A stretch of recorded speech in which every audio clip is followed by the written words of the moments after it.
वारिस अली ये किथे ये होटल से काम करी दा बर्तन तो वीदे ने 700 रुपया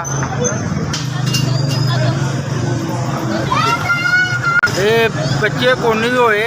एक मेरी भैन हैगी है ते एक मैं वां ते इत्थे ये होटल से काम करके ते वक्त पास करीदा। पहलों किसी के घर काम करदा सो छज ते होटल से लगे नहीं जी शादी नहीं हो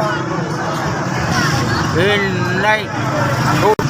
एक भैन छोटी ते ओदी ये शादी करनी है। मेहरबानी अल्लाह की हैगी है। मैं मेहनत कर रही हाँ ते भैन की ब्याह करना है। घर मेरा जे वजीराबाद है। वजीराबाद तो अगे 20 मिनट का रस्ता है। ये मंसूर वाली जी फोन रखे ही नहीं लेना कितों फोन अस गरीब आदमी हमारा बंदा तो फोन कितों लैना। 700 रुपया दिहाड़ी लेना अपनी भैन का ते अपना सी वक्त पास करने।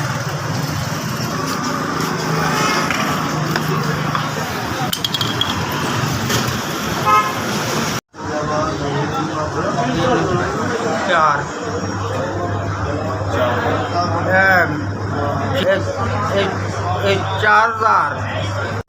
4,000 भेजिए। अल्लाह पाक उसकी जिंदगी करे लम्बी उम्र देवे। मेहरबानी दुआई दे सकने गरीब जिन्हों ने मेरी मदद की। अल्लाह पाक उन्होंने जिंदगी ते तंदुरुस्ती देवे। SBS मेहरबानी तो अल्लाह थोड़ा भला होवे।